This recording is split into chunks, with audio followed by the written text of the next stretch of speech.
Welcome to the Outer Realm with Michelle DeRoche and Amelia Pisano. Airing live on the United Public Radio Network, 105.3 FM in New Orleans.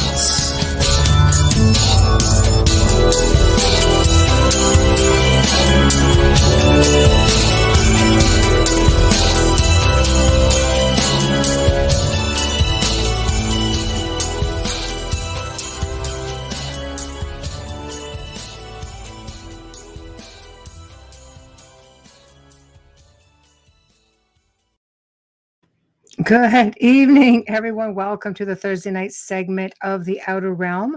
We are broadcasting here on United Public Radio Network 105.3 FM from beautiful New Orleans. We are fully sponsored by the amazing people over at, you guessed it, Folgers Coffee, who have been part of our journey since the very beginning, and we hope until the very end. We are also sponsored by Dr. Snick, the Sonic Surgeon, aka Justin Snicker. He is an award-winning composer of Halloween horror, sci-fi, dark wave electronic music, and his music can be found anywhere that good music can be found. Today, Amelia and I actually pre-recorded the interview with Dr. Terje Simonsen, or Simonsen, as he would say. And he was basically picking up where he left off with his book called A Short History of Nearly Everything Paranormal. Tonight, you can find Amelia and I and the show airing on Facebook, The Outer Realm, of course, Joe Montaldo, UFO Undercover, Canada's Most Haunted, UFO Paranormal Radio, and United Public Radio. And we head over to YouTube on UFO Gods and Extraterrestrials, UFO Paranormal, and of course, our very own Outer Realm. So if you like the content, please give us a subscribe. Show us some support. We love and appreciate you, and we are very appreciative of the support. Tonight we will be in chat. We had a bit of technical difficulties, so we're doing things a little bit different tonight. Hey, Zach. I will be here on the soundboard. I will be able to put up your comments, and Amelia and I will do our very best to answer them, and we will post the answers also up on the screen.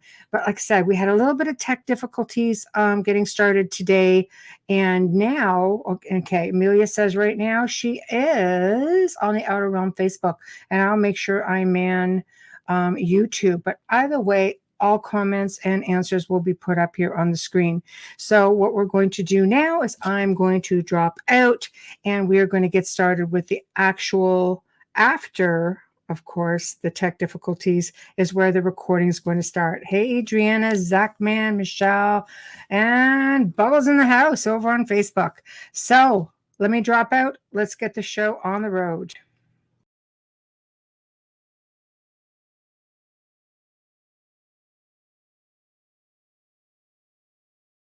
Amazon.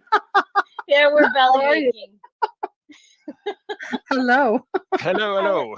How are you? Yeah, I'm acceptably well, thank you. Oh, Very fantastic. nice. What's the weather like on your side of the world right now? Right now it's rainy, but we have had some sunny Here days, too. so it is Yeah. say early summer. Yeah, it's like here. It's the same. It hasn't. We had a few good days where we hit 30. Celsius, and now we're at 22 and waking up to 11 because of the rain. So it's feeling a little bit like October, right? Yeah. Okay. No, here it has been quite warm the last days, but today it's a rainy day. Yeah. Yes. That's okay. Here too. It's raining here too. But I love the storms. They're soothing for me. I like the variation, if it's just hot all the time, it's getting too much in a way. So 2 days a week with rain or gray weather is very it's good nice. for me. Yeah. I like it. I personally like it. I love thunderstorms. So. I prefer when it rains at night. Yeah. Yes, it does. Yes. It does. Really. Yes. It is very nice. That's why I want a tin roof. Excuse me?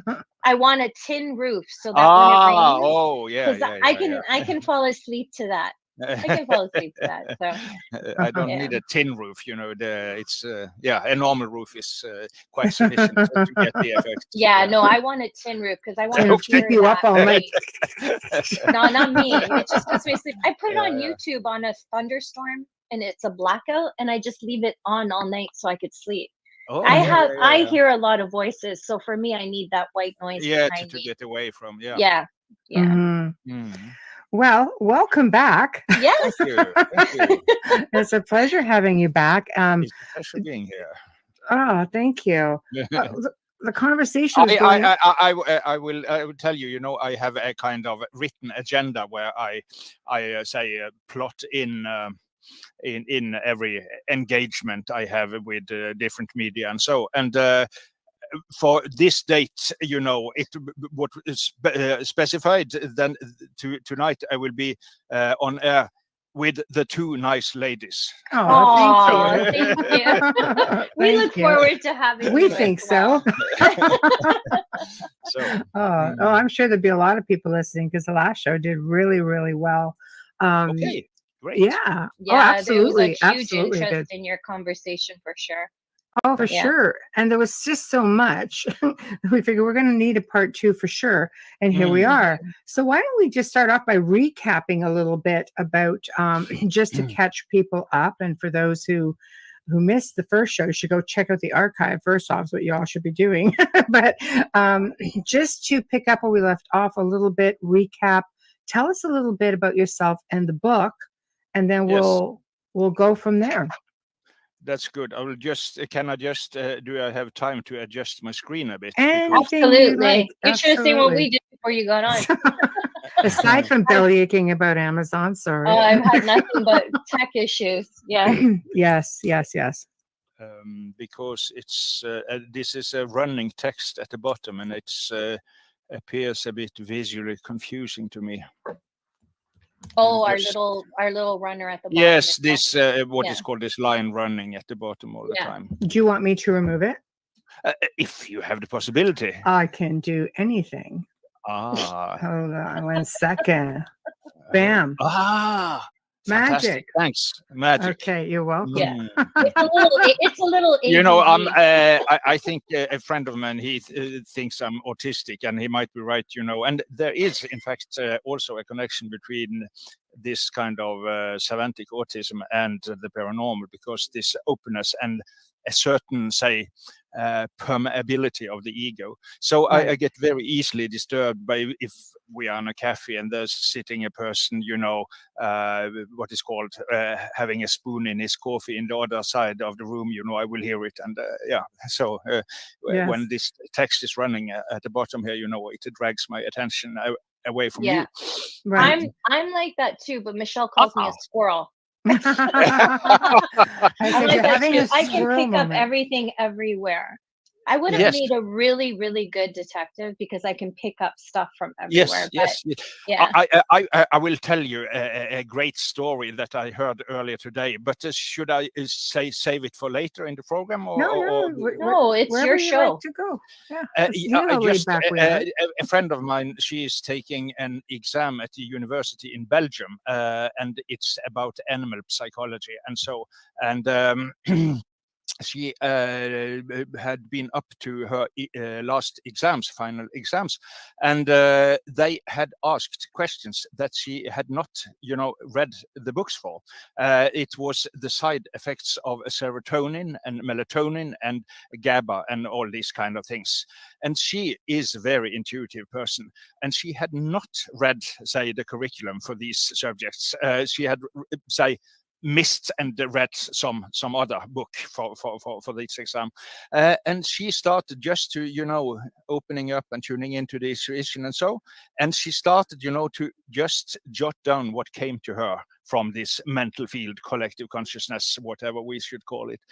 And she ended up having 18 correct out of 20 questions without having read the curriculum. Oh, wow. She was one of the best in her class. For sure. Wow, good for her. So she was so stunned about that. She didn't know how she did it, you know. And she's very natural, intuitive. She does not have a very, say, elevated, say, technique or studying occultism or anything like that. She's just, as I said, this was an exam related to study of animals. So she is a natural, say, animal communicator. Yes. Oh, yeah, that's nice. fantastic. Yeah. She's living have been living in Thailand for many years, and she went to a kind of sanctuary for retired elephants, because from the Buddhist perspective they are also soul, and she started to communicate with one of the elephants there, and the tamer, he said he had never seen anyone having that direct and immediate contact with elephants before. I love elephants. That's amazing, though. I was fortunate enough to be able to ride on one when I was about 11 or 12 years old at the Toronto National Exhibition, and I almost didn't go, and my brother pushed me. I had such a connection that I didn't want to get off the elephant after, and I was angry that they had the elephant closed in just for this. Yes, of course. It was strange to have that understanding so young. Yes. Yeah. So she has also that kind of understanding. She's exceptional. She's exceptional. She went to a sanctuary. It's different. Yes, and also I must tell you that, and just stop me if you want to speak about, Renaissance Hermetism or Aleister Crowley or whatever. We'll follow your lead. Because as I said, she's living in Thailand, and they have a little dam in the corner of their garden, and that is kind of artificial dam, where they have concrete under, and they have had to do some repair on the concrete, and there are some snakes living in that dam usually. Yes, they are not extremely dangerous, but still they are slightly poisonous, So when they were to repair that dam, she went down and speaking calmly to the snakes and explained the situation to them, and please, when will use your water for a period of time, please don't get aggressive and bite anyone, because it is no harm and the water will be back, and so on. And as she told me, that they did not bite any of her cats or dogs, and she have taken from the streets a number of cats and dogs, and adopted them. She sounds amazing. That's nice. She sounds amazing. And today she was on her exam, as I said, and getting the answers more or less straight out of the air, and 18 out of 20 questions correct without having read the curriculum. That's impressive. That's very impressive. Definitely what she should be doing. Yes, I think so. I'm quite convinced about she's have this natural gift. So also I can say. Part of my book. Have we presented the book this time around? Well, we haven't yet. Well, I had it on the screen. See? Okay, you have had it on the screen. Well, yeah. See, look. You can give us a brief. You can give us an introduction. There we go. But don't visual in the front page or this cover. Yes. You haven't. No, we have not. No. This is. Will I be allowed to show it to? Of course you are. Absolutely. It's your show. The link to Amazon for your book. Yes. Is in the write up for the show, so people wherever they go, they can go click on it right there. But here is the English version, and here is the Czech version. So they are quite that's similar, a beautiful cover. Thank you. I like it quite a lot myself. So. Yeah, that's awesome. But as a part of the preparation for writing this book, or as I'm saying, my personal interest also, I interviewed I think it must be close to 100 professional psychics from so many different traditions. Norwegian, of course, Sami tradition, Native Americans, the First Nation Canadians, Jamaica, Gypsy, Rom people, and all that. And two of those clairvoyants that I have dealt most with, they also have told about similar experiences, sitting on the exam at school and suddenly just knowing the answer without knowing how they know. And one of them even got problems with her teacher because of that, because you have to somehow demonstrate how you reach an answer, not just present 3.2. You must so that's the weight of the molecule or whatever, but you have to demonstrate how you calculated this, and she couldn't do that. She just knew the answer, So extremely intuitive people seem to be able to download this on at will. Yes, which is fascinating. The human brain is only a portion Yes. explored. So you can imagine if we were using it to our full potential. And obviously, there's some people who use it to a much bigger potential. It makes you wonder, though, if we had that ability, could we physically handle it? Well, that is also some I write about in my book, that the most famous psychic in Norway, he passed away, say 1.5 years ago, and he was extremely impressive, both as a healer and finding missing persons for the police and for the Red Cross and so.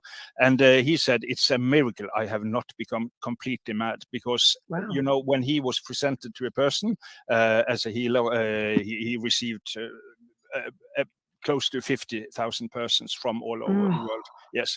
And Crazy. he took in their history, their anxieties, their suffering, something that would happen in the future, and something that had happened a long time back in the past, you know. So he was filled with that information, and getting this overload can be extremely exhausting. So he said that, but he had a kind of strong religious say conviction, is it called? He was somehow felt he was destined to do this work, and somehow was able to more or less put the burden away to the higher force in a way. So, but he said it could be very challenging. So, Yeah. also some friends of mine visited him at home, and they told also he suddenly, you know, he touched one of my friends and suddenly said, I feel your dad is not not very nice to you, you know, and you know, all this, and it's just like, say, watching 5 movies at the same time, you know, and some of them are horror movies, and some, of course, are nice, but it's so much impression, so it can be overload. Oh, yeah, absolutely. I think that, especially if you're very empathic, you would feel like, I think the emotional part of that can be so much worse. I you know, my empathic abilities, I've just learned at an early age I can push that aside. But Amelia is like really tuned in. My daughter was the same. You could just walk by and all of a sudden just break down, and you know, I'm just like, wow. You know, she goes, oh, somebody died there, and I could pick this up, or there's something going on there, and I'm just like, that would be terrible for me. I shelved that, but I seem to that's maybe part of my abilities. I've been able to shelve a lot of things. And, you know, but I know Amelia sometimes just like from it can be draining. Yeah. When we work, it's really hard. Like I'm completely, when we're done working, I am completely out. Like I can't, I'm overtired, so I have to stay awake, but my body feels like I've been through the flu without any help. I understand. Yeah, it's really difficult. But all I do is when I'm driving, like I tunnel focus now, tunnel vision, and focus on what's in front of me in my everyday life. And I've learned to turn a lot of it off. But then again, because of the pandemic, I really haven't been in public places with a lot of people in a while. So I don't know what it's going to be like when I get back out there. But yeah, being a strong empath is hell, especially if you go through, if you're visiting a country, or you're looking at somewhere where there's historical trauma and war and things like that, where I happen to live on land where the War of 1812 was actually fought. So it can be very overwhelming just walking through my backyard, you know. So yeah, it's hard. I can drive by and just start crying because there was a fire nearby. There used to be a school way back. I didn't know. I'm not from this area. I moved to the city from Toronto, and I could never drive by. And I always had to take the street because my daughter's best friend lives there to drop her off. I could never drive by without hyperventilating, anxiety, and crying. And then one day I stopped my truck and I looked and I went, oh my God, there's a bunch of kids just at the window screaming, they're on fire. Yes. And yeah, that is it's hard. It's a blessing and a curse. I think it takes years to learn what Michelle said, how to turn it off. For me, it's always been easy, on, off. Yeah, on, off. I can't. Okay. Wow. Yeah. No, a friend of mine, he's from more north in I'm living at the tip of south of Norway. Norway is a very, say, long, narrow, long country. Yeah. And a guy that I know, he's living in northern country. In fact, he is the nephew of this great psychic that passed away. Excuse me, there is some battery issue here. I will just have to... no problem. No problem. Yeah, it must be that kind of day. Because all three of us, yeah. Tongue-tied. I will just have to change a bit here. Just to give me 5 seconds. No problem. I got to mute to cough. Guys, just do what you got to do. We're just going to go. Yeah. Oh, my gosh. I woke up like an hour ago. No. Oh, my gosh. Yeah, daytime is, it's not for the vampires. No, I don't do well in the daytime. Uh-oh, we've lost Terje. He's probably rebooting because he has to plug in. Oh. We might need to start this show from now. I think it might be a little late. Yeah.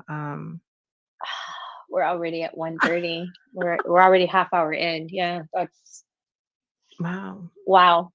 For me to end it, I would have to completely reset up all over again. So it's like, oh no. But you know what? I'm back, I think. Not. Hello. We just need you to allow your camera. I hope it will continue to work. No, just a moment. No. So I will press. You see me now? Now we can see you fine. Yes. There you go. Shall I just continue from where we left? Yes. Okay. This nephew of this famous psychic in Norway, I write quite a lot about him in my book. This old guy that died, he was, as I say, consulted by so many. But also it seems to run in the family because one of his children has these abilities, and also and also his nephew. And this nephew told me that it made if he was at a football match, for instance, he suddenly would feel pain in his back, and then. The person on the left told him he had some back injury or something, or he would be in a party and suddenly would feel kind of a migraine coming on him, and then the lady of the right, of course, had migraine, so he was picking up unconsciously all the time, and it was very stressful for him. So he did lots of walking in nature, to ground himself. But I think he told me it took years before he was able to say open and shut and open and shut. So no, he uses this as a healer. When he works as a healer, of course, he opens. And when he is going to the store and there's 20 other people there, he shuts down. So he is, but he told me it took quite a long time to regulate this flow of information. Absolutely. When you shut down as a medium and something does get through, you have to respond, because that has to be some powerful energy to get through your shield of closing off everything. So I feel it's important to recognize that message and try to carry it out or assist when it's like that. Definitely, but you have to cultivate. I often, perhaps it's a trivial, say, metaphor, but I compare to play the violin, because people say, "Oh, it's terribly, it sounds terrible, and it's not possible." But after training, you can be beautiful sounds. So my father was self-taught in violin. Okay, yeah. So, but I can't play an instrument. No, but you can play the instrument of your soul, So there we go. That was smooth. Well, there's got to be something to this, to the whole, the abilities, the gifts, psychic phenomenon, because it's been used throughout centuries. Kings would have oracles and seers. People would flock. A king would go into battle. Before going into battle, would have an oracle and say, "Tell me what you see. Tell me how to defeat, this other army." we can get technical, but I'm even military for sure, Oh, even yes. in modern times, CIA, all of it. So there's definitely something to all that. And from a parapsychology standpoint, makes you wonder, why would all of these big organizations put money into learning more about them, utilizing them? I don't know. I have a chapter in my book about the military use of these phenomena. It was a program, probably many of our viewers know this program from before, but I can mention it's called Stargate, and they trained spies to use clairvoyance. They call it remote viewing in the military term, to use that to locate, say, enemy positions and maneuvers, and the enemy at that time, as partly today, it was Russia, or Soviet Russia at that time. So they tried to, and all those involved in the program, the physicists, the agent, the officers, said that these things are working. But the stability of the phenomena was the problem, because if you have slept bad that night, or have quarreled with your spouse or whatever, so the impressions are very subtle. So it's not always so easy to somehow what is called to get away these kind of sources of error when you're into this. So if you are to base big military operations, with 100,000 people and lots of material and so, and the impression comes from a person that has had a bad night's sleep, that can be tricky, to put it that way. So the phenomena was not deemed unreal in any way, but it was deemed kind of not fully reliable always. And that is enough that they might be dismissed by the military as a kind of sound information. You have to have really solid evidence, of course, to start big maneuvers and operations. Absolutely. Because even now, I'm just trying to see if my memory serves me correctly. Was it the Soviets who used Baba Vanga? It was She was Ukrainian? Bulgarian, but of course they were in the, say, East Bloc, so they were influenced by the Soviets, of course. But it was a kind of Bulgarian icon that was studied by a famous professor in psychology or psychiatry, Georgi Lotsanov, which I also happened to had the honor to meet here in Norway. Very nice. Wow. So I discuss also that a little in my book. And he said she was famous for her predictions. And he observed her in a period for about 20 years. So he had the possibility to follow up and see whether or not these predictions came true. And he said that about 80% of what she had predicted came true, in fact. So that's impressive. She had some amazing accuracy. But I believe Nostradamus worked for the de Medici family, and then later for France because of her marriage to the king. I believe that Nostradamus probably had a higher accuracy rate if he could understand what he was seeing, because he saw so far into the future. He didn't know what airplanes were, like his 9/11. His his vernacular was limited. He didn't have everything. He wouldn't know. It was a modern world. I mean, quatrains are very hard to decipher also, though. They're very hard. But when you look at good it, points, both of what you mentioned there. Yes. Well, I studied a lot about him when I was first opening up with all of this, and I wanted to understand why there was a connection, and of course they used him to gain the throne and to fight wars.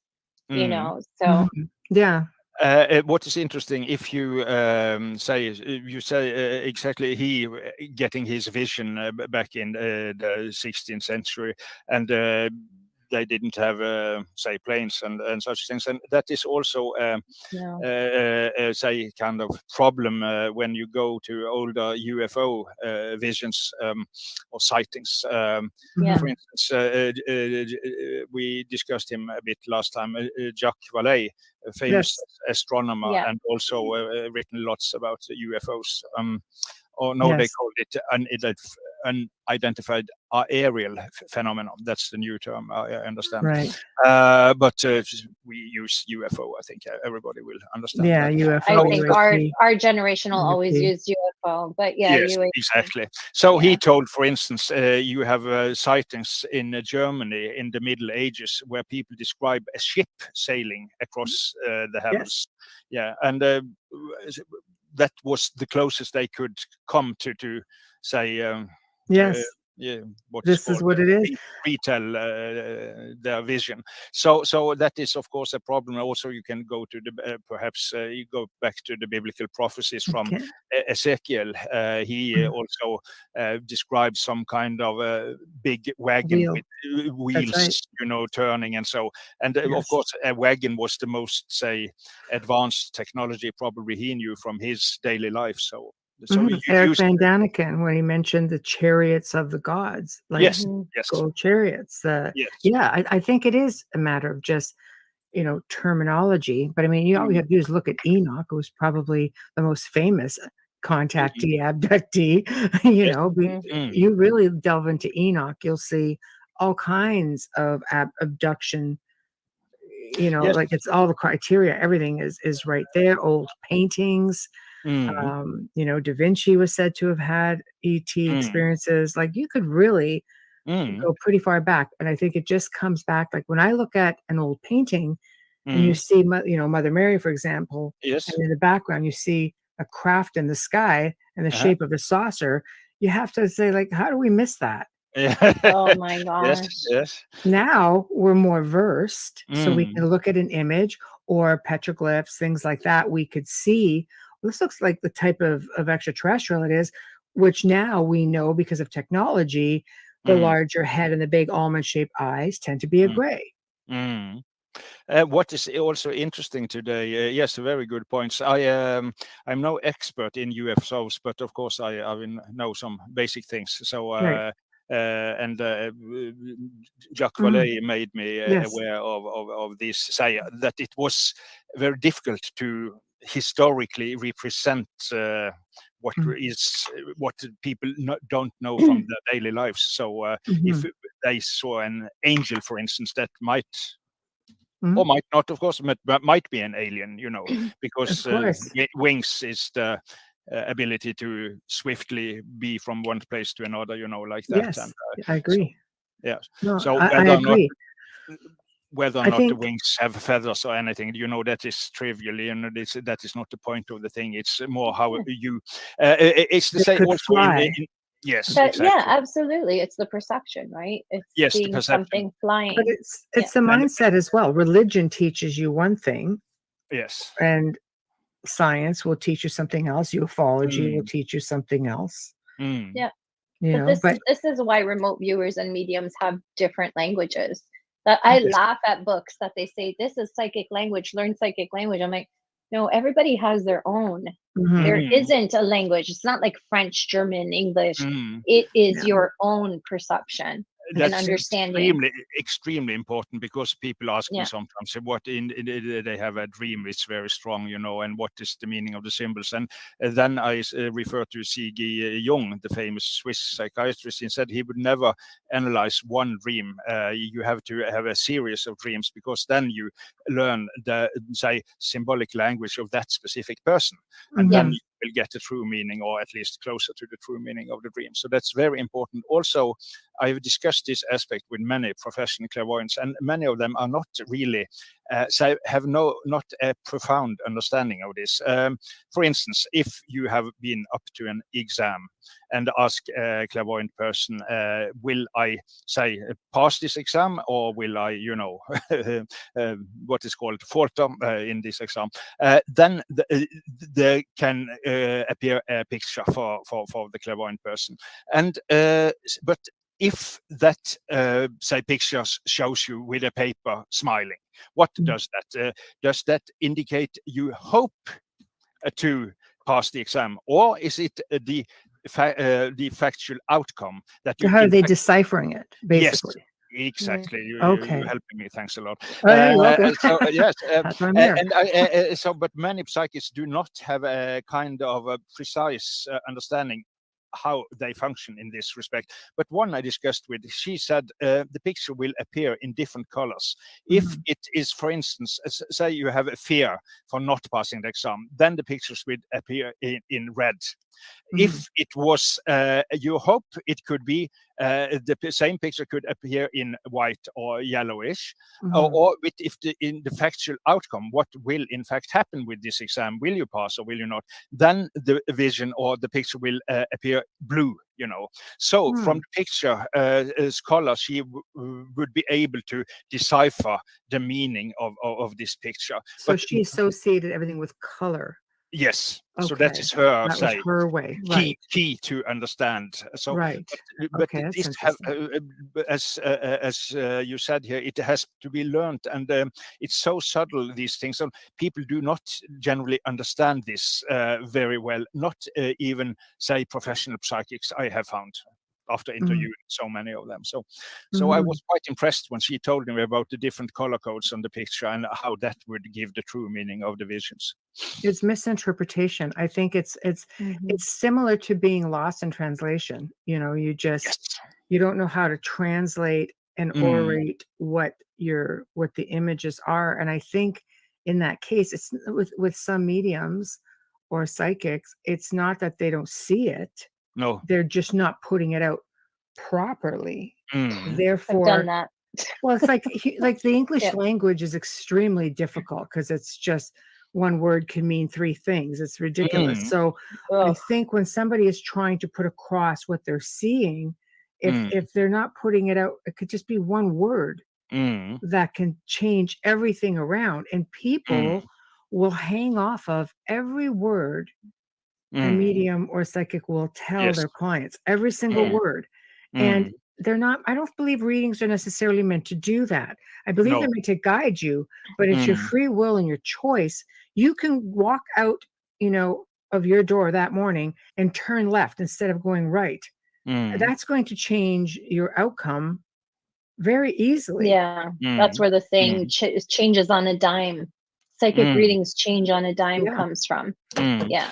But then again, it's probably also, say, different qualities of readings there, because something is more superficial and some is more, say, what is called stable. If, for instance, I have furniture in my garden, I'm able to move that. I can have it on the right side of my garden or the left side of my garden. But if there is a little rock coming out from the bottom of my garden, I'm not able to move that rock. So I think some things, that is my understanding, at least, that some things in time are rock solid, but other things can be moved.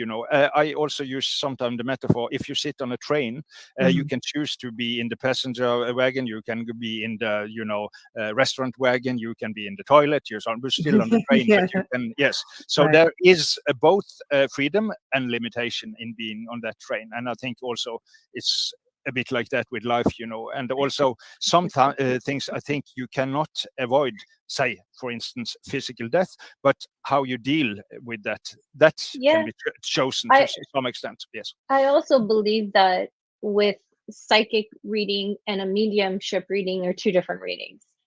A psychic will get what looks like, a lot of people don't understand that. They think, because I always say a psychic is not a medium, but a medium is a psychic.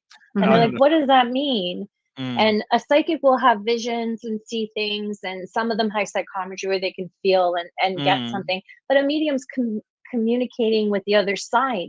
So the mediumship read might be, a little bit more accurate because they're getting it from your past loved ones or someone who's trying to assist you. And again, it depends on the question. So now it's very, I'm still struggling a bit with the English language. There are some amazing stories I could have told you, but I think I will somehow stutter too much that it's not really going to be enjoyable for our audience. But I have had some really strong, say, readings long back that I have recorded on audio cassettes, that have been so stunning. And as I used to say, because you can choose something, but not everything. That is, for instance, you can choose to play the national lottery, but it's not so easy to choose to win the national lottery, you know. Right. So if a psychic says to you that this and this will happen, and that involves other people or other, say, happenings that you have no control whatsoever over, and and it seems to be able, so the really good, say, mediums then will be able to present you to that kind of facts about the future, which is probably not the future in a linear sense, but is say a kind of a part of this big eternal now that we probably would have perceived the world to be if we were able to open up, really. So that has you know, because also as Western human beings, we like to think that our will is fully free and I can say whatever I like anytime, you know. Some things you can deal with that way, but I think also I cannot choose the Mount Everest to be there or not be there, you know. I can choose to climb it or not climb it, or climb the left side or the right side, you know. I can choose to fly over it. So there's lots of choices, freedom left there, but I cannot choose it not to exist in a way. So I think we have to also have a bit humility with dealing with some things like that. At least I have felt that some important parameters in our life, we could call that karma, for instance, they are there more or less, but you have to choose how to deal with them, but you cannot say they do not exist. I agree. To say, you know, definitively that something exists or doesn't exist, I think there's so much about everything within this universe and on this planet, things that happen that people have no explanation for. I don't think you can say 100% that it exists or doesn't exist. We have a very limited understanding, really, even of the human mind. Science will say one thing, but until you've actually are able to utilize it, it's always going to be, you know, an area of study. Because if you really master it, you'll know how to use it. Well, yes, there is so many, you know, if you read Renaissance philosophy, Pico della Mirandola, for instance, Italian Kabbalist and philosopher, you got the impression you can be always, almost, you know, omnipotent in a way as a human being. I don't know, it might be a kind of... say overblown ego also. So, but I think, of course, we have much greater powers than we say from day to day think of. But still, there is a limit. Even the best magician or the greatest medium will physically die. I try to find, say, balance between opening it up to great possibilities and great powers, but at the same time, you know, we are still only human, and errare humanum est is this, say, Latin, you know, it's human to make errors and not master everything. So I try to balance there, and you know, I got friends into ritual magic and so, and I feel they are somehow, you know, boosting their ego too much on the behalf of their powers.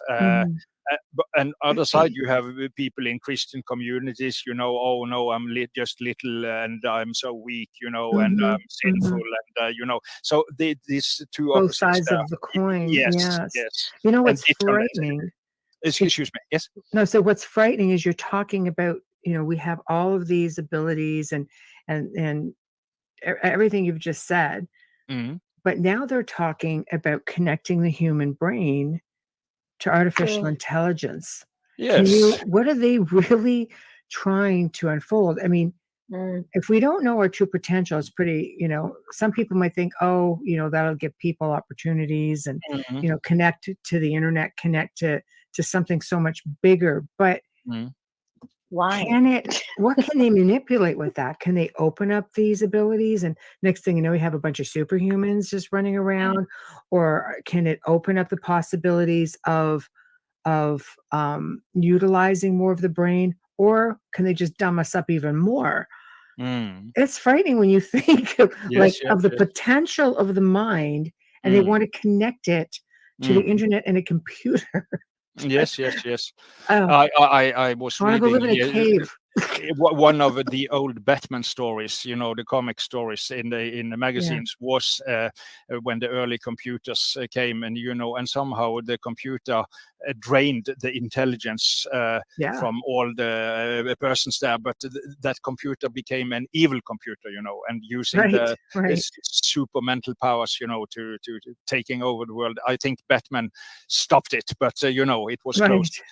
So no, I'm not a tech freak or like that. I know a guy I usually admire, Deepak Chopra. He seems to be quite say positive towards that movement, but it's not to my taste. So yeah, it's a bit frightening to me. I think I'd probably want to go and live in a cave until they figure it all out, because I'm a bit leery about what may come of it. I know last time you also touched a little bit on the occult. How does the occult, how do you blend that in with, let's say, because I mean, it's pretty ancient, it goes back, occult, magic, dark arts, these ancient magicians go back to the Druids, it goes back to the time of the pagans even. How do you associate that with modern day, like parapsychology? Parapsychology seems to want like the very scientific basis. That is yes, I totally agree. It's I compare it a bit with, say, uneducated blues musician to a very theoretical classic professor in music theory. One might be the better guitarist, but the other had all the theories. So parapsychology is a bit like that. It's a very rigorous science, and you have clear protocols and methods, and what is, say, the drawback of that is it's not existential enough in a way, because as Jan Carl Gustav Jung found out, that these phenomena, strong paranormal manifestations, tend to appear mostly when you are in kind of existential engagement in your life. If you are, for instance, in a deep crisis or so, then these powers will be activated much more than if you are sitting guessing cards in a laboratory, So that's kind of superficial. So the raw material for occultism and parapsychology is the same, really. This expanded consciousness and this kind of strange abilities, telepathy and clairvoyance and precognition and all this. So it's the same material, but the dealings with it's quite different. But of course, parapsychology can make, if that is a goal, then these phenomena more accepted within, say, the scientific community, and at least among, say, normal persons without, say, spiritual interests and so. A friend of mine, he is much into statistics, for instance. He is kind of little genius in mathematics, and when he read the statistics for parapsychology, Rhine experiments, when drawing 10,000 cards and getting a percentage, a high score for hits, then that was quite convincing to him as a mathematical mind. So statistics is for him, but for most people, I think it will not be so. Say whether or not what the mathematics will tell you is not important for them. But as I said, the occult tradition is very existential, and learning practical how to deal with this, and also how to use it eventually in hopefully for healing and guidance and giving advice and helping people with their existential path. Parapsychology has not that kind of task in its self-understanding in a way. Right? No, yes, so it's much more detached. So they're dealing with the same field, but with different angles. So do you think then that the paranormal, the word itself, is just sort of like a buzzword? It seems to be something that's more modern, like paranormal. I think that the word became very, very popular around the 70s, when you had the Skoll experiment and things like that. But I mean, I try to dig back into like beyond that, and it's just not like a terminology that was all that popular. I mean, I could be wrong. I haven't researched it. The word paranormal, it used to be supernatural in the old time. Yes, So the word changed. paranormal is a French origin. It was launched about the 1880s by some there you French go. researcher. Yes. Okay. So Wow. Wow. Yeah, that far back. Yeah. Yes. And at that time, France was still somehow the hotbed of science in a way. So it was before the USA took over as the leader in the scientific world. So they tried to somehow make a science about these supernatural phenomenon, and therefore they called it the paranormal. And as we know, normal is normal, and para means, is Greek, means beside. So it's meant to be a neutral term of what is considered beside the normal. So yeah. Right. So it's a European term, because I know here in the Victorian era of the 1800s, everything was along the lines of the supernatural, spiritualism. Yes. The Victorians would like to go have picnics in cemeteries. They would like to go to seances. It was like an entire movement that Abraham Lincoln used to go and participate in these type of seances with his wife. Harry Houdini was trying to debunk everybody. Yes. Harry Houdini is just like, yeah, heck with this. I'm just going to debunk you all. It became his mission. But there was a whole movement here too, but I just didn't see the term attached in the Western world. Like, it just seems like all of this in the West was considerably different than what was going on in Europe. Yes, there were there has been a strong tradition for hypnotism in France, and it started probably back to this Mesmer, Franz Anton Mesmer, who was a German, but he was living in France, and it was in the 1780s and thereabout. He became quite en mode in Paris, very popular, and also they had strong tradition. There was, I write about him, he was an Indian monk really, but Abbe Faria.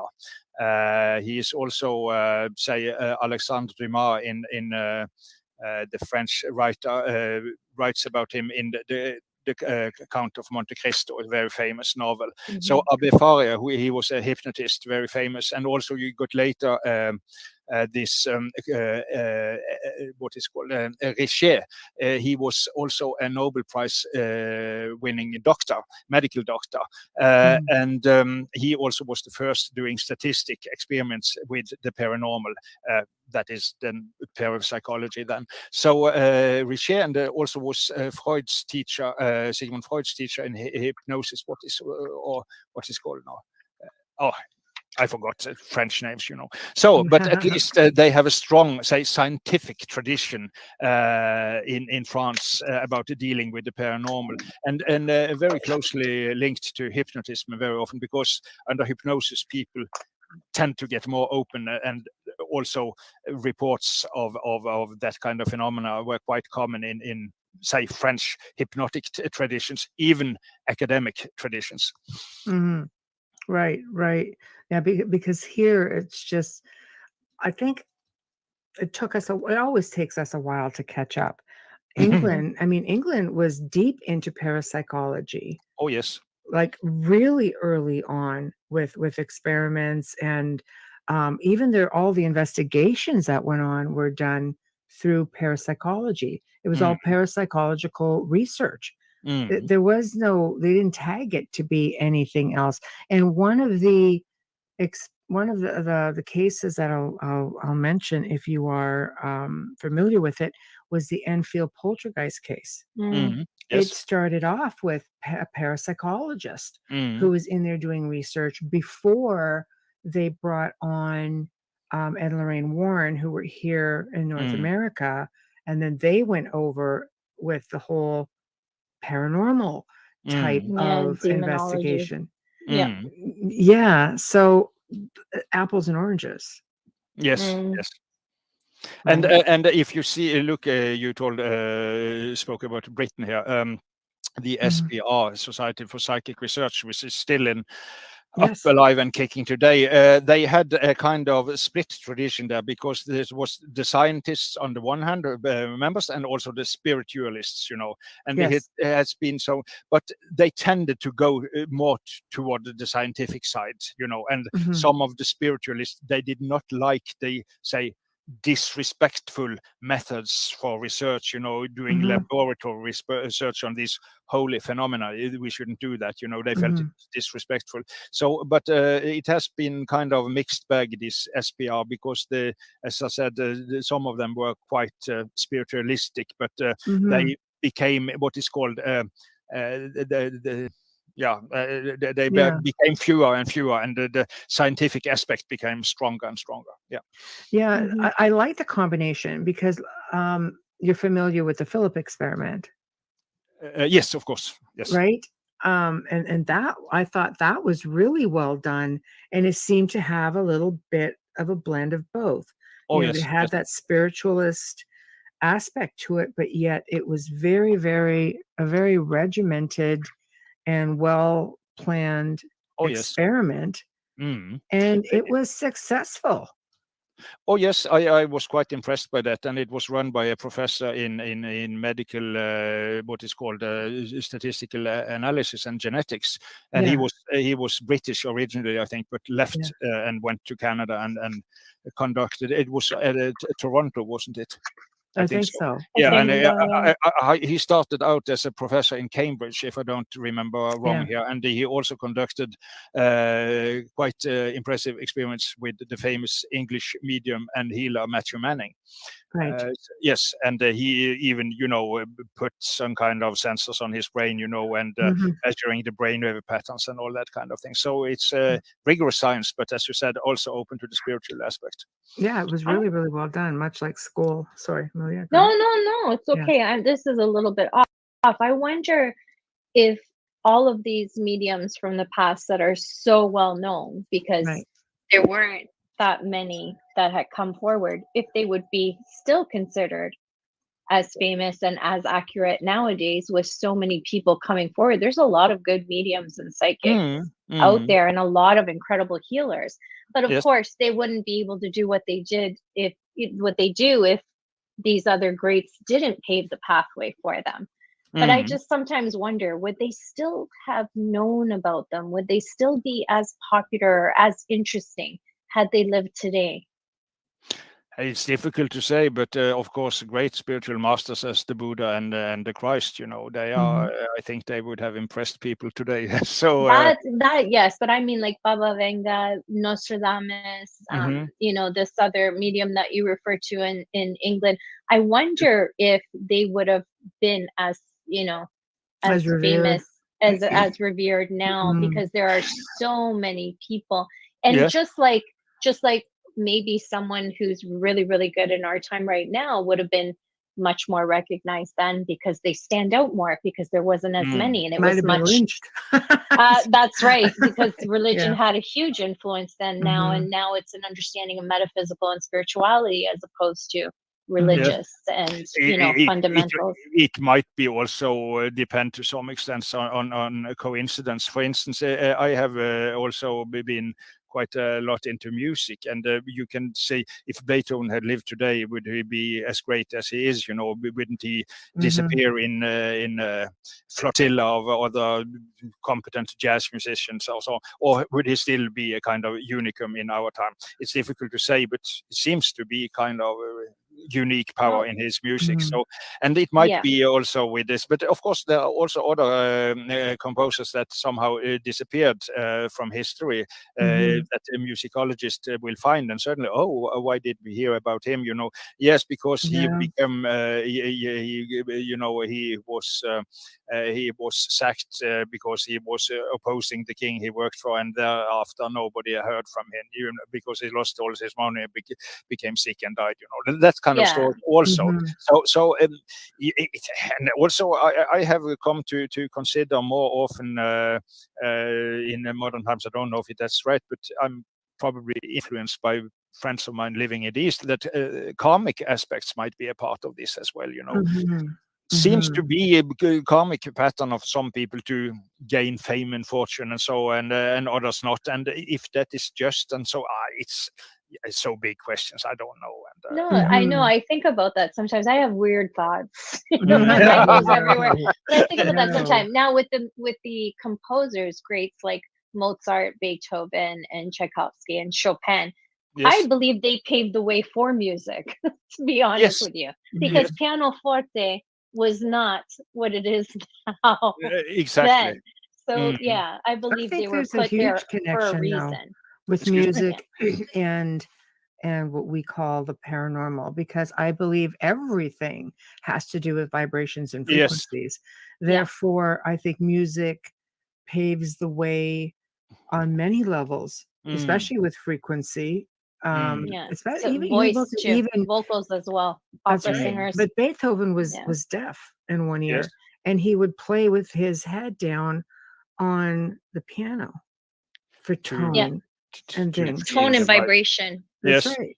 Yeah. So And the famous American, you know, she was deaf also and blind, Helen Keller. yes, that's right. Yes, she enjoyed music by just feeling the That's right. vibrations. Yes, so Exact. I had a Yeah. deaf cat that used to do that.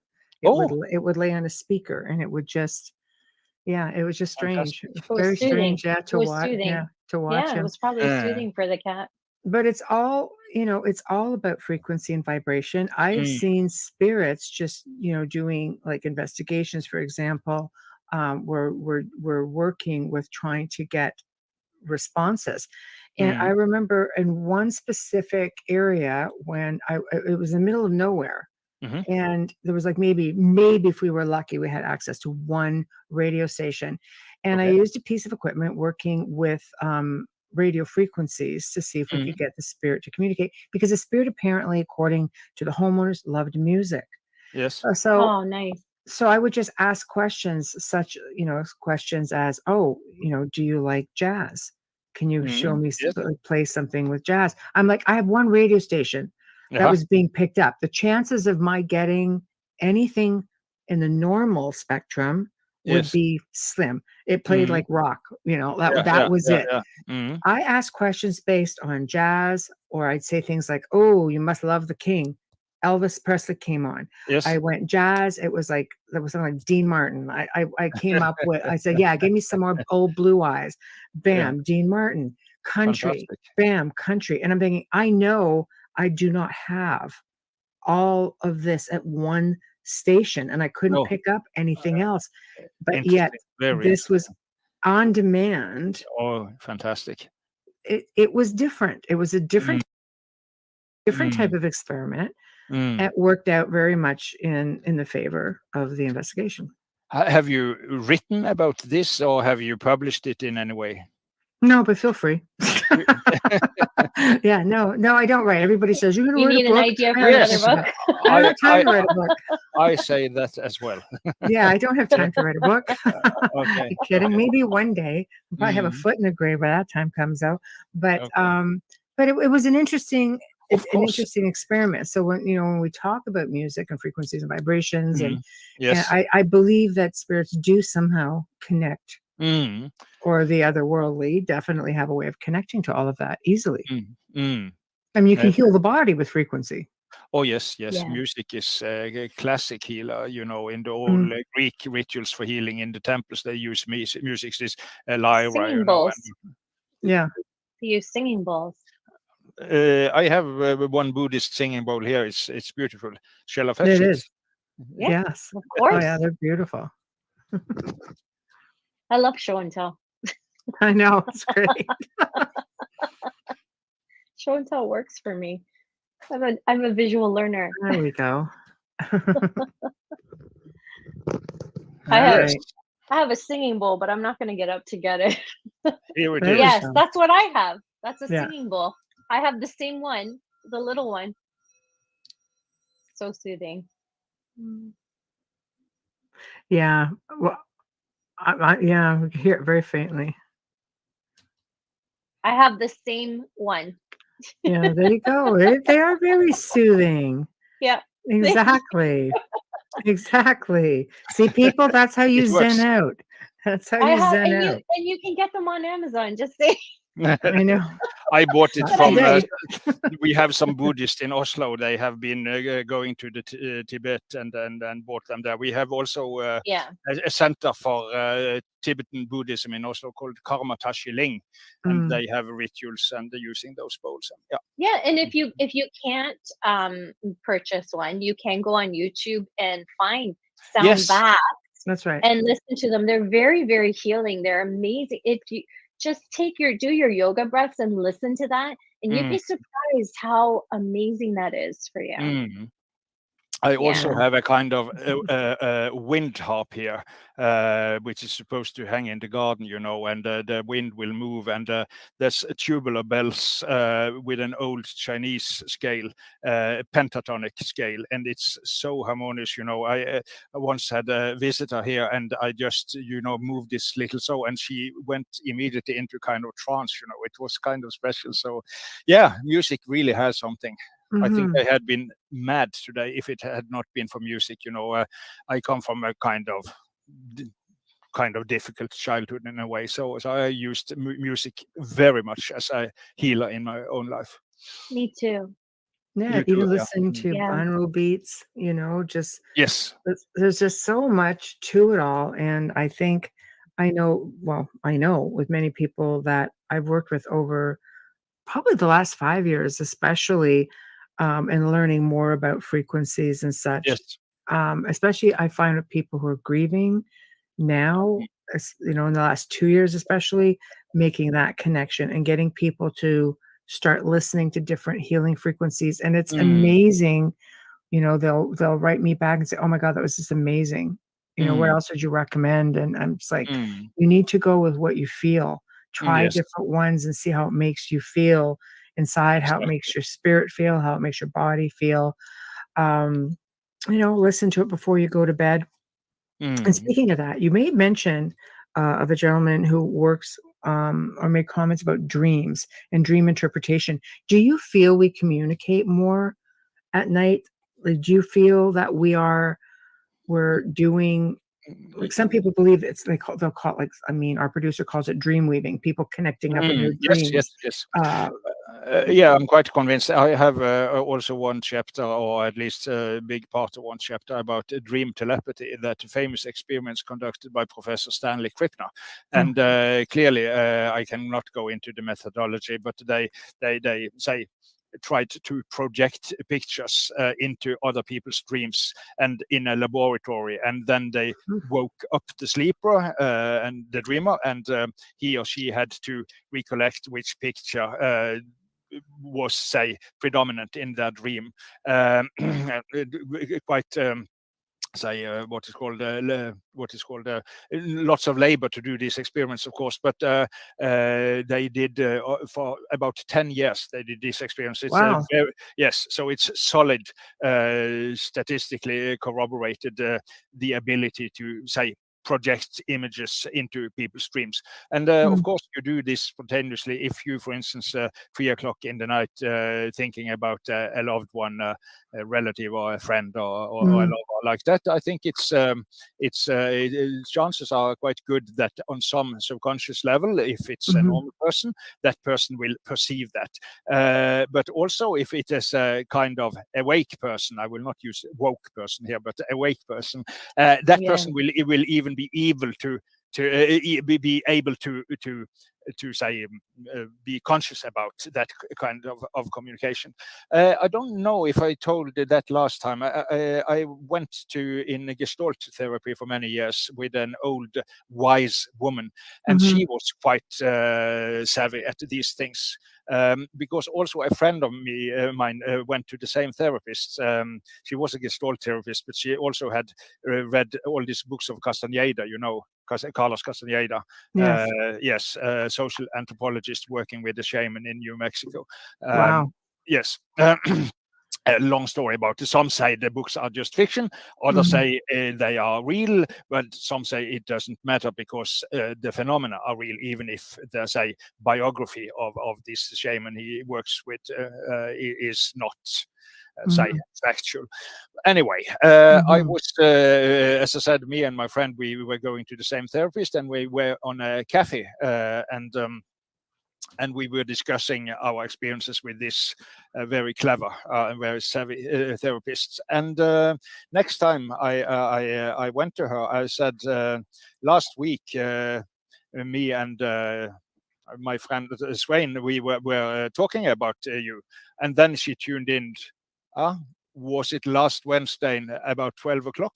And it was, yes. So she had felt that, Right. So and able to even pinpoint the time it had happened. So, so we are That's communicating. fascinating. Yes, it's fascinating, and I think we are communicating. We are dream weaving all the time. Again, Carl Gustav Jung said there is always going on a dream deep down in our subconscious. So we are connecting this. But when you are relaxed, of course, your mental filters are on a little vacation. So you more easily take in that, and that is also a functional aspect. For instance, if you're out driving in a traffic, that demands your attention. You should not focus on your 30-something family members or like that. You could crash easily. So you have to navigate your daily life, and then these impulses should normally not take up too much of your field of vision in a way. What happens to those moments where you're driving home and you don't even understand or comprehend how you got there? Yeah, I know. That happens a lot. Where you're on a highway and it's an hour drive, and all of a sudden it's like, what do you mean it's my exit? We have a lot of highways here, so it's that's not. We have 6-lane highways on the 400 series. That's not something you want to be doing, is daydreaming. But, I was thinking more like driving in a city, with honking cars all around, and you have to really. I wonder.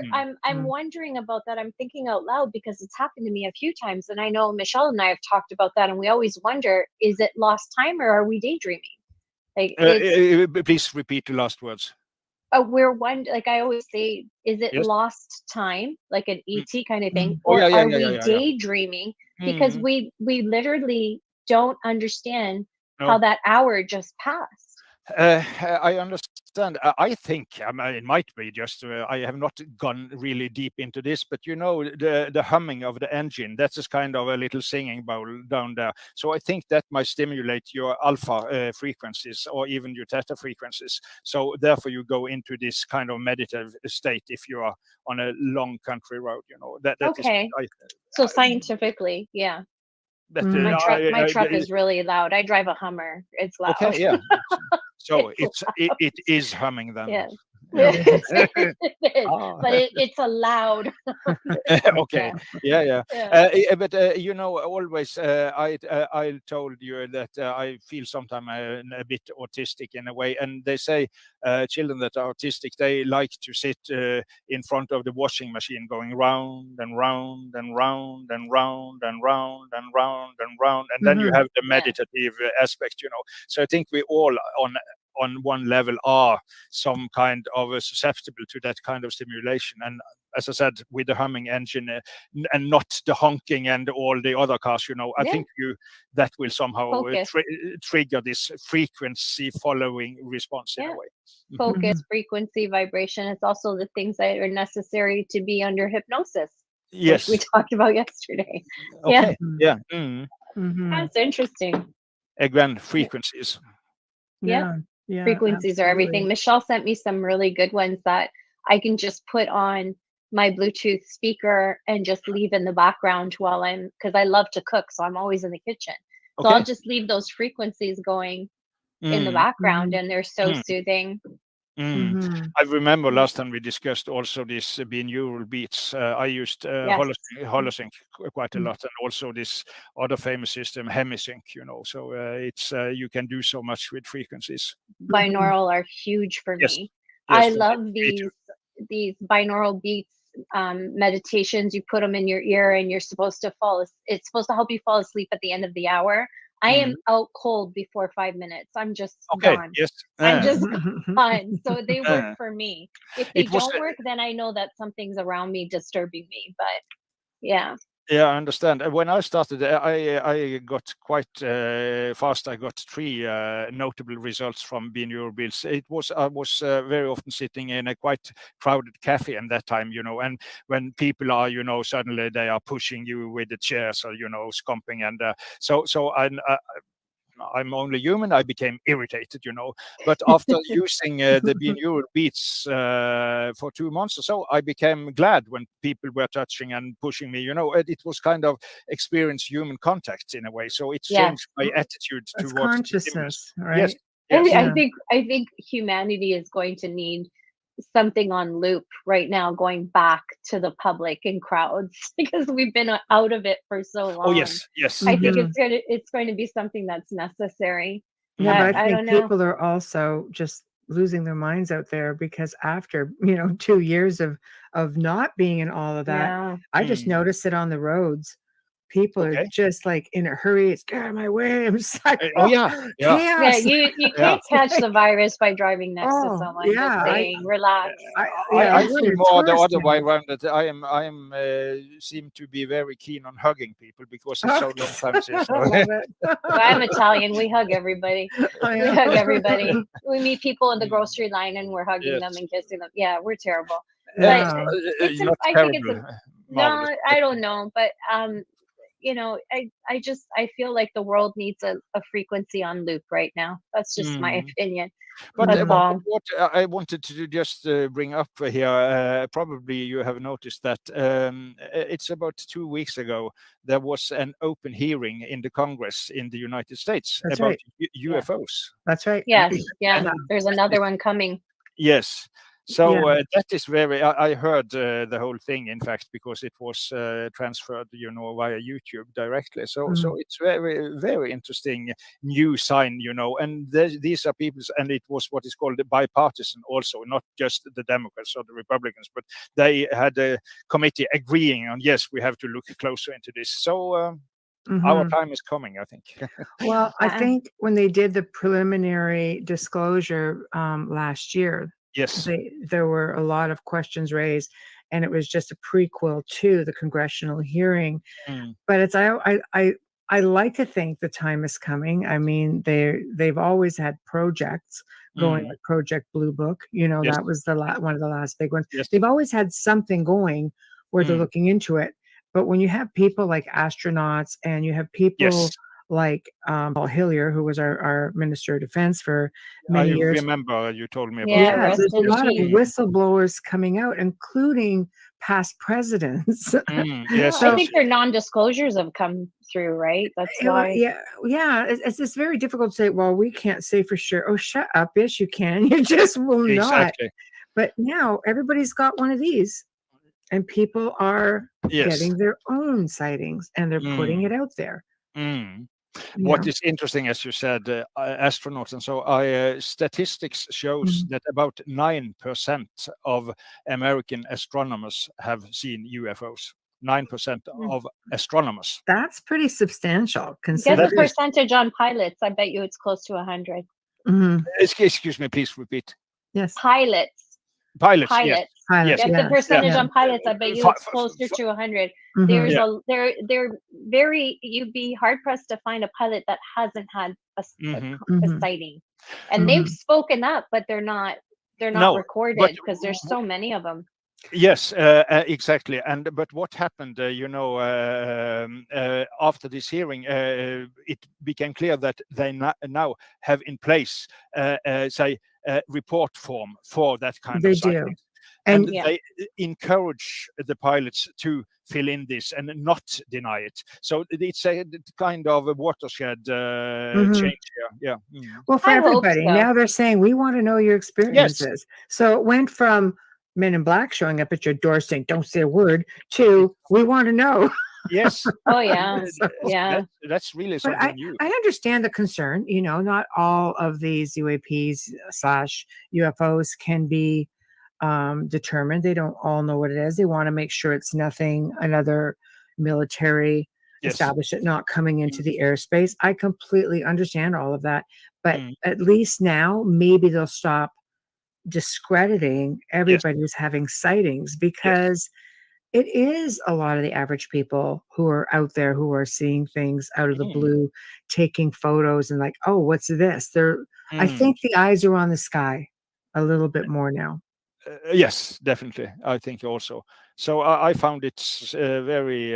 I'm not a great expert on UFOs myself, but I find it encouraging that the Congress had this It's a hearing. step. So, yes, It's a step. definitely. Yeah. Do you find any connections with UFOs and the paranormal? Obviously, there are connections there because many of Mm, those people having had this kind of sightings have, say, felt telepathic connections. And also, Jacques Vallée mentioned a very famous case from France.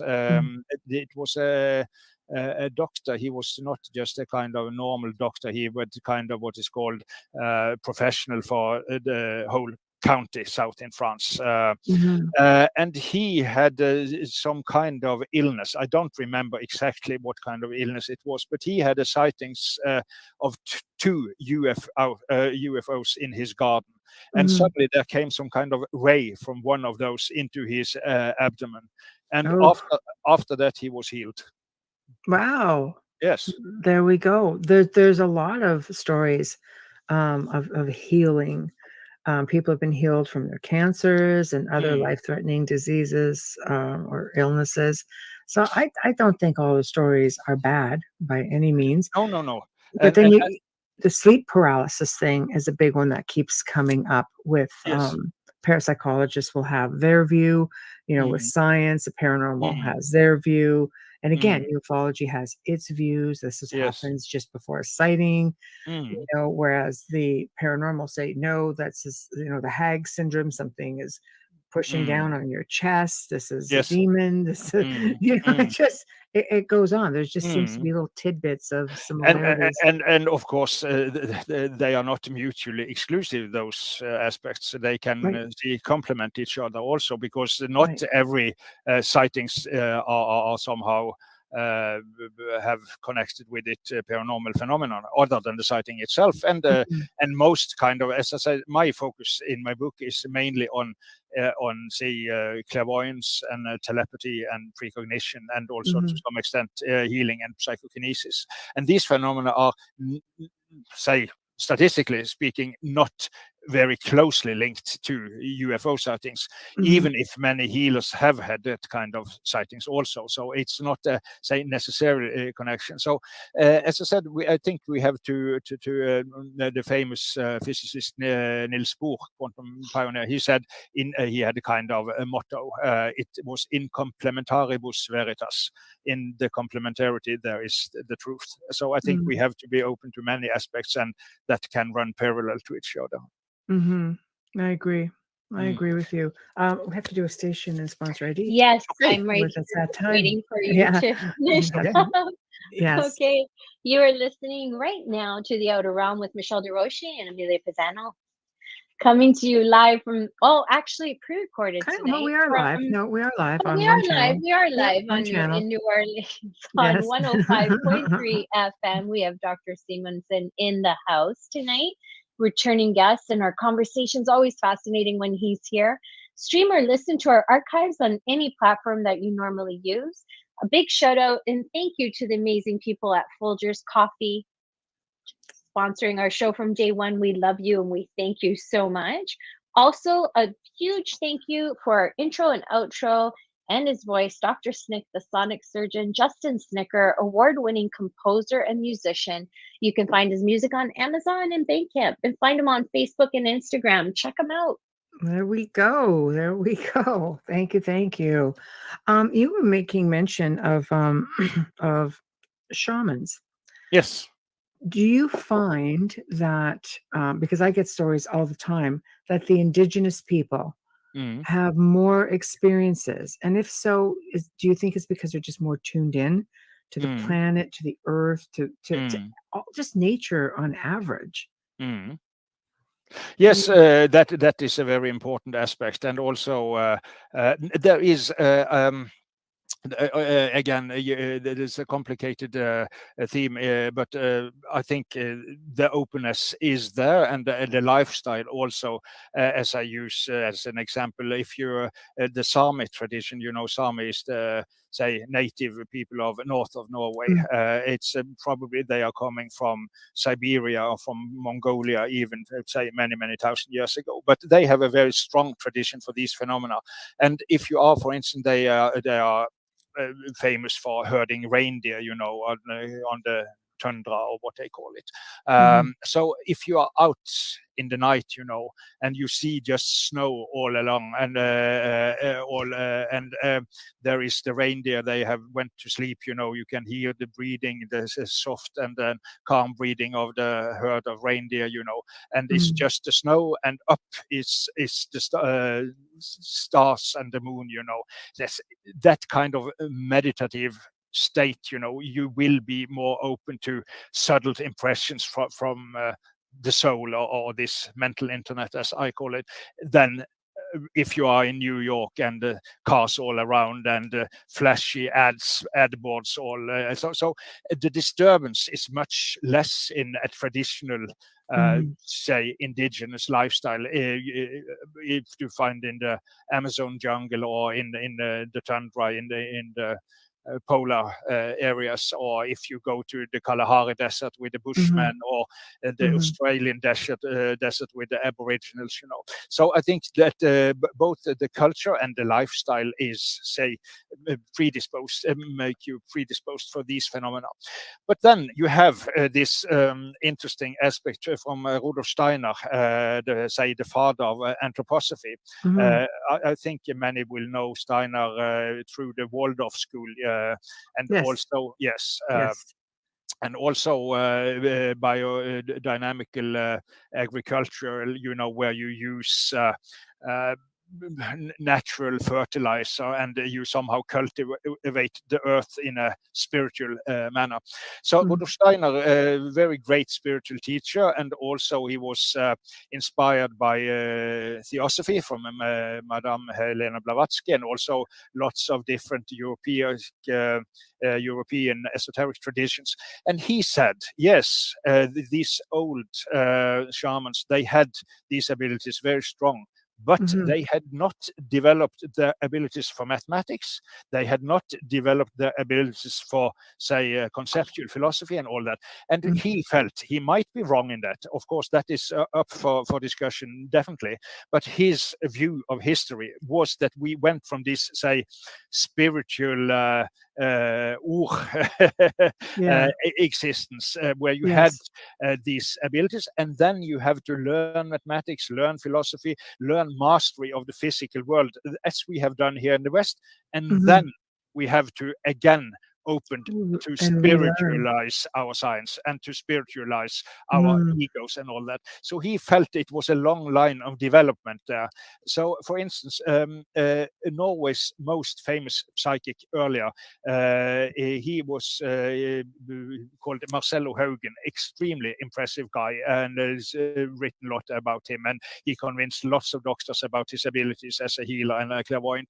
But he had, according to Steiner, this guy, who was very respected here in Norway, he had this old kind of clairvoyance, because he was not very clever with philosophy, and he was not a very modern man in many ways. He was a very, in the best sense of the word, a very primitive soul, in living in close contact with nature and all that. So Rudolf Steiner, it was strange, as I found it first, was critical of this guy.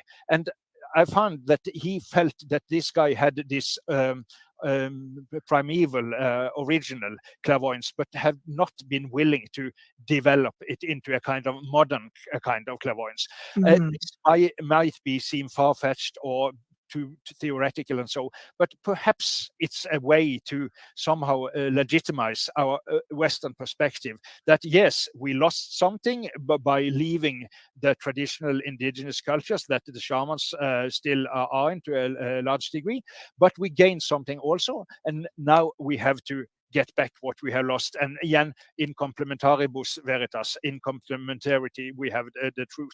So that might be say perspective where you can include both the, say, traditional spirituality and also modern science and mathematics and philosophy and that kind of things. So I tend to somehow like Steiner's perspective there, but I will not say, of course, it's the only way to view this. We can say it's we have lost so much, we must go back. But you cannot invent the television, you cannot uninvent the telephone, you cannot uninvent the car, and so it seems to we rather have to go forth than to go back in a way.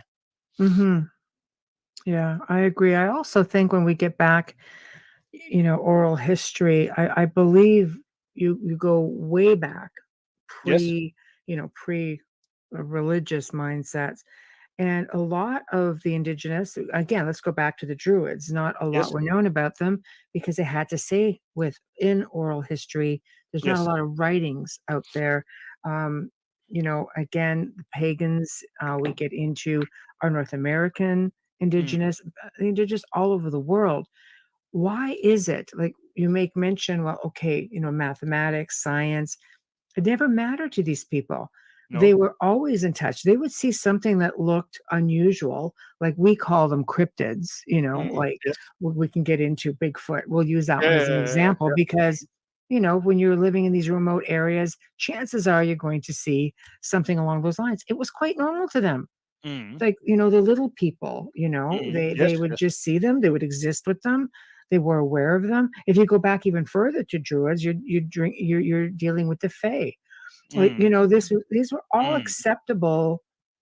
It was just all acceptable. But in comes academia. No, these abilities now get pushed aside because you have to learn science, you have to learn mathematics, where is the place of these things of academia or But academics again, within spirituality? but things always start with a question and a lack, as you say. We pose the Yes. question of where is it. So that Yeah. question will again make us more open to it. And as we know, and I quote in my book also, several quantum physicists are open to these aspects. So Yeah. and also if you go into some parts of modern physics, you have a multi-dimensional world. So you can there might be a place for fairies. They might be in a parallel world that somehow on some level interacts with our but still in on their own premises in a way. So I think modern physics can, strangely enough perhaps, but reopened the portals to these worlds. It might be able to, at least. Well, I agree. I was going to say maybe it's a dimensional thing. Yes. Maybe, that some of these beings do just come in and out of portals. Either Yes. way, all of these more primitive people who were not, like you say, affected by, the technology or being in large cities, were having these experiences and we're coexisting with not just some of these beings, but there's a lot of documentation about them coexisting with beings from the stars. So again, dimensional, interdimensional, multidimensional. Are we getting to multiverses? Are we getting? Yes. I tend to like that perspective because Yeah. if you go back to Jacques Vallée and the famous Yes. astronomer Yes. and ufologist, he was one of the first that somehow what's it called, doing serious science about these phenomena. But then he was also and by that he was kind of heretic within the scientific community. But then he became heretic in the ufologist community as well, because he said they are not from the Pleiades, as you all believe. They are from a parallel dimension. And I feel that this seems to be a more, because it seems that something like pops in and pops out again. Yes. It seems like if I have my one hand here, can we see it on the screen? Yes, here it is. Those hands, they are somehow interconnected, but they are still separate. They share a meeting point, but also lots of separate. So two dimensions somehow slide into each other like that, and then they slide out again. So I think it kind of multidimensional hypothesis seems to be the most fruitful here. But of course, it's extremely complicated. I can just recommend the work of Jacques Vallée because he is a genius. So yeah, it's very good theory. Even our producer will laugh when he talks about ghosts and spirits, and he'll call them dimensional bleed-throughs. Yes, I tease him about it. I'm going, oh, dimensional bleed-through, but realistically, it's his only answer. But it's his only answer. I know it's his only answer. Well, he's got a science degree, so of course he's going to lean I'm still towards questioning that one, Joe. But it would make sense in a way.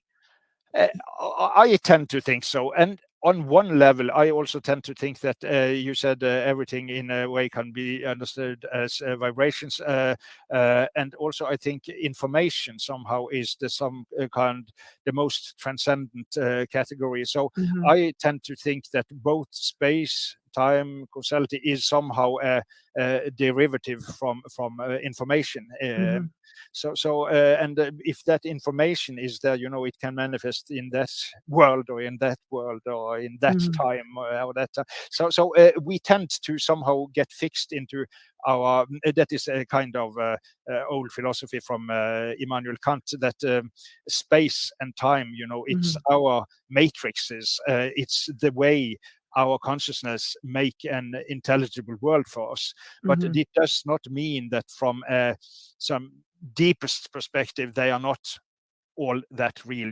It's just our way of viewing things.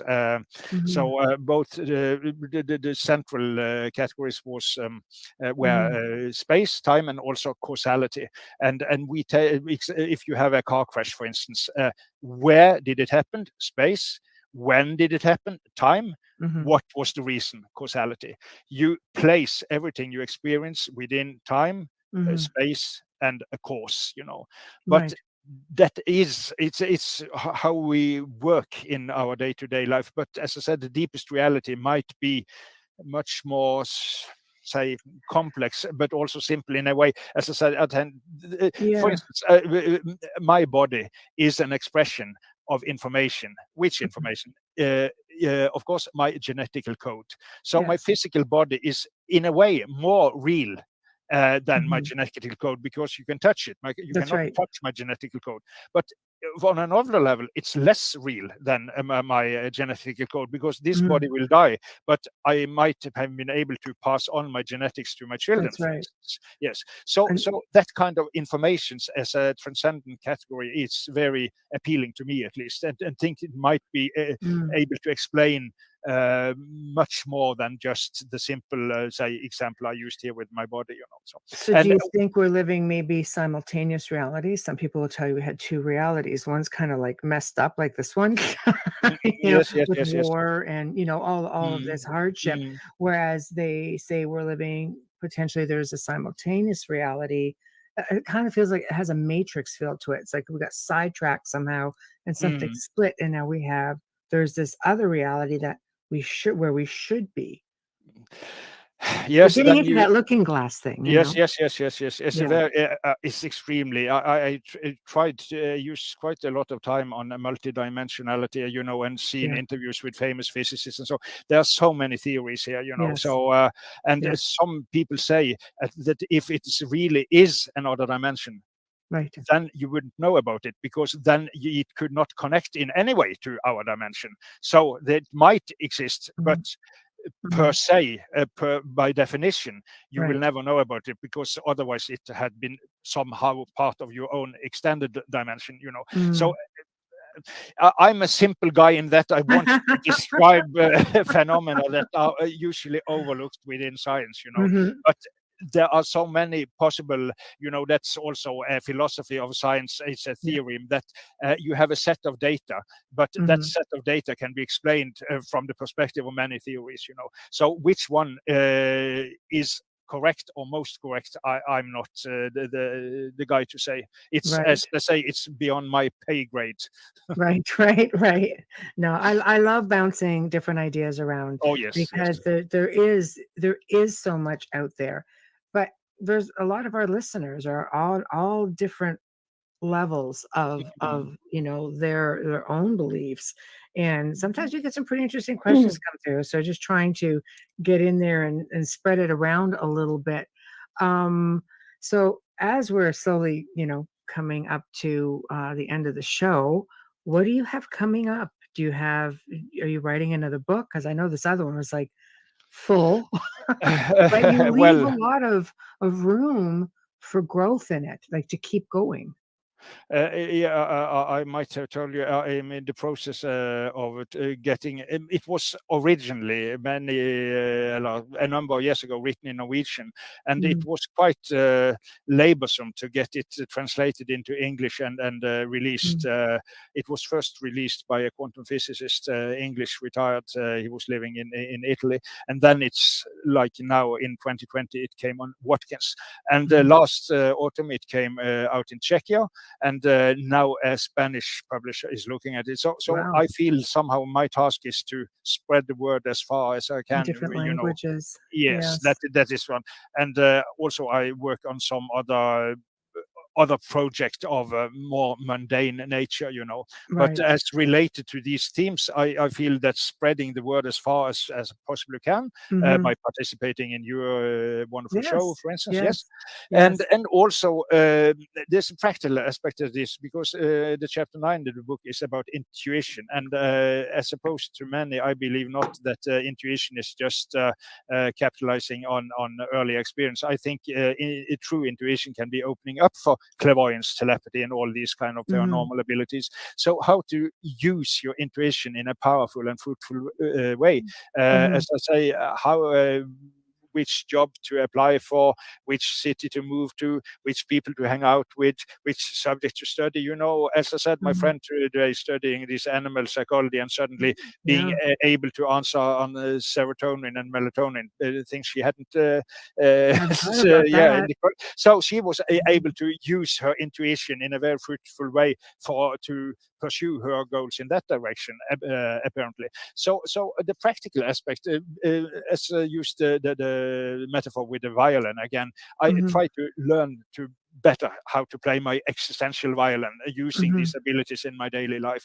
That is also a very important aspect. It's evolution. Not just, right. Yes, personal evolution, and getting more fine-tuned and being more able to communicate better when I meet with people, and what is the need of that person, and that person might have perhaps an illegitimate need, then I can detect that more easily also, to use this full register of my soul in a better way, So I try parallel with my book and the theoretical aspect, there is this very practical aspect of the paranormal as well. Right. So basically keep working on awareness and evolution. And I think it all comes down to the collective consciousness, what you put into it, what you can pull out of it. You put something, positive vibrations, positive frequency, positive thoughts. You should be able, and you should work on having that come back. It tend to be kind of echo effect on these things. Right. And for those, and in closing, because we come across a lot of people who do this, a lot of people in the paranormal who think that they've got a lot of things going on from a paranormal standpoint, let's say, disruptive energies or spirits, are actually projecting energy, which of course we call psychokinesis. What would be your recommendation on identifying it? Because a lot of people have never heard of it. I try to be quite delicate, and I'll send people a link to psychokinesis and say, if you see this, because Neely and I have talked about this a lot, we've got to be delicate with this. So I'll send a link and say, if you see any similarities in here, you may want to consider exploring. I don't think they're reading it. Yes. It's like if you have a dead drunk person entering a room complaining about the stench of alcohol. Right. Yes. right. So he brings it with him into the room in a way. Yes. We need to use that metaphor. I know. You need to identify it. Yes. You need to identify it, and then I say my way in this has involved quite a lot of therapy, because as I said, I come from kind of difficult background, so I suffered a lot of anxiety and depressions and neurosis and all that. So I worked with a wise transpersonal therapist for several years. It was extremely helpful for me. Right. And then you find where am I? Where's the other person? Where's my say bodily? Where's my breathing, my grounding, my center, and all that kind to get to know yourself better. So a good transpersonal therapist open for these aspects of reality, I would recommend that. Also meditation, as we discussed, this binaural beats can be very helpful. And also get a dog and walk the dog in the nature, and hug a tree and really feel the vibes. Yes. So it's there, but you have to use it. Again, the violin, if it just lays there and you don't use it and you don't train, of course you don't make any false notes, but you don't make any true notes either. So you have to put yourself out there and work on things. As I said, a good therapist is a good way to start, and also a kind of spiritual practice, a form of yoga, meditation, and like that. But always link it up more or less to sound and harmonious other people, because what you can get in the exchange will be invaluable for, say, discerning yourself as a growing person. So some people, I know people, some people just smoking hash, is sitting meditating down in a cellar. I don't believe that's the most harmonious. You have to connect with the world in a way. And as I said, a dog, a nature, a therapist will be very helpful for many people. Right. Excellent. Thank you. So lastly, tell everybody how to find your book.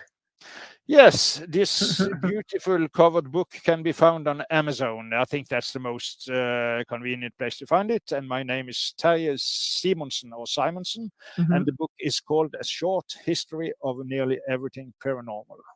Right. I love it. I love it. I'll make sure that the link does go into it will be everywhere that you can get the show, anywhere in the description. So just go look for it, and your social media is there also, so people can reach out at that point. Yes. Get a singing bowl. I had to go get mine. I know. Get a singing bowl. Let's get on that. So thank you so much. Thank you. Thank you so much. Yes, thank you for joining us. And I will be in touch. And this will air this evening, and you'll be able to see all the comments. It will air even in the Facebook stream, everywhere where there'll be comments there for you to go and check out when you're in a different time zone. Yes, as you sleep. Exactly. Yes, thank you. Yeah, beautiful. Thanks. Thank you so much. Okay. Thank you. Have a good night. Bye. Bye.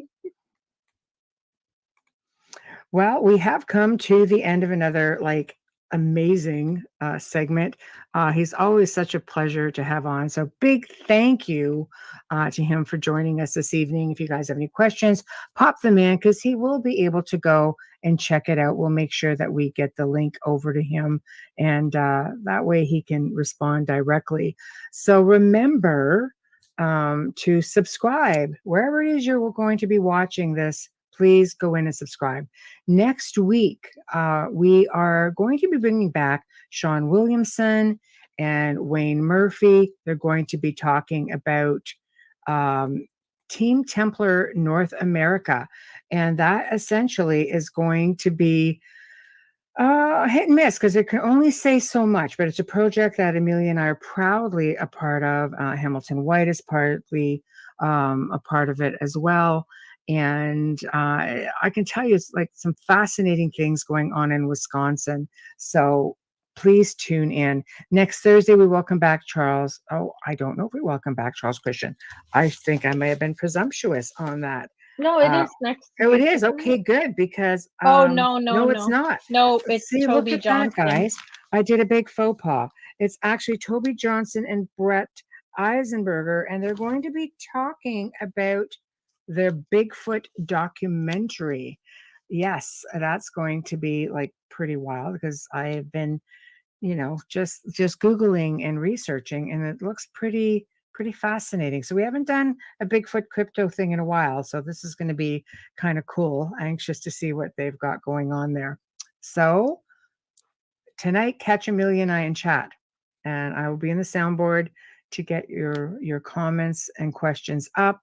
and we will see what we can do moving along with respects to getting what we can answered. So until tonight, guys, behave yourselves.